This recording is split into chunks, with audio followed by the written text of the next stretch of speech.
देखिए extended method जो आता है वो खास करके इनहेरिटेंस का ही कॉन्सेप्ट है खास करके, तो वहां पे हम देखते हैं कि जब हमारा एक्सटेंड मेथड यूज करेंगे, extend method is a method that help to extend a class without creating a new derived class और मॉडिफाई ओरिजिनल क्लास। मतलब एक्सटेंड क्या करता है, एक ऐसी क्लास को बना देता है जहां पे विदाउट क्रिएट किए हुए डिराइव्ड क्लास क्रिएट किए हुए ही आपको एक ऐसा इंटरफेस बना देता है। It works as a static method but is invoked with an instant has extended class. Extension method can be any static method which is use this keyword before the first parameter. आप समझिए बात को, कहने का मतलब ये कह रहा है कि हमको डिराइव्ड भी बनाना पड़े, लेकिन ओरिजिनल क्लास की तरह और वो हमारी मॉडिफाइड क्लास को भी ओरिजिनल क्लास के रूप में हमें बना दे, तो वहां पे हम लोग एक्सटेंड मेथड का यूज करते हैं। देखिए नेम स्पेस क्लास डेमोज है, तो इसमें क्या कर रहा है कि एक माई क्लास बना रहा है, पहली चीज समझिए। तो यहाँ पे पब्लिक स्टैटिक जो हमारा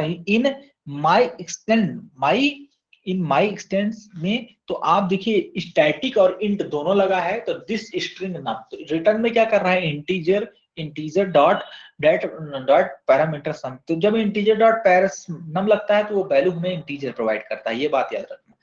तो पब्लिक स्टैटिक इंट करके स्ट्रिंग नम किया, तो जब स्ट्रिंग है नम है नंबर है और भी स्ट्रिंग फॉर्मेट में करना है, तो ये कहता है कि जो पैरामीटर हो अगर नंबर है तो उसको इंटीजर फॉर्मेट पे रिटर्न करना है।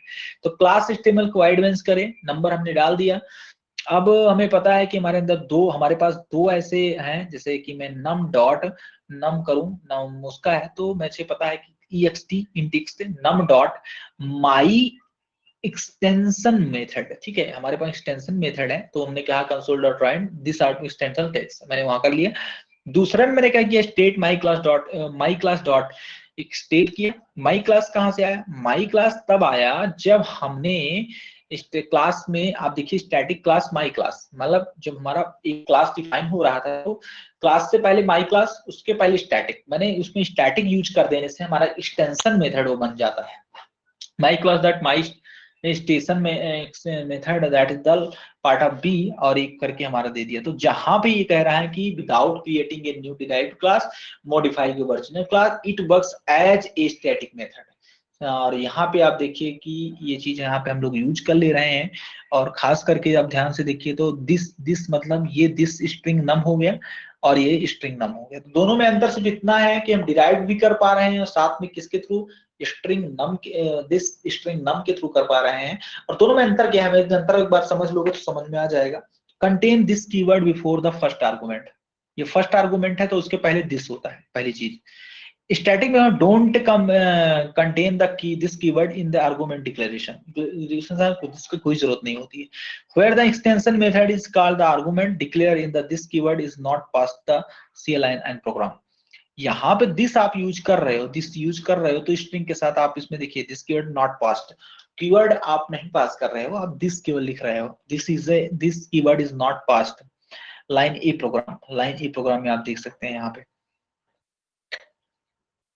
when a static method called you must pass all the argument आप प्रोग्राम में। तो यहाँ पे देखिए आप सेकंड वाले प्रोग्राम में स्ट्रिंग नम किया है, उसके साथ में आप देखिए ध्यान से, तो ये चीजें आपको दिख रही हैं। उसके बाद यहाँ extension method are defined in the static class only, extension method are defined in a static class only.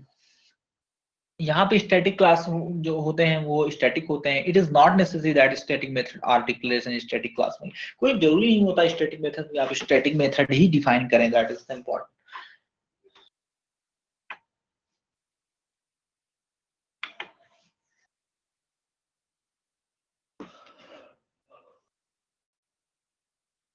Okay, new recording, ठीक है।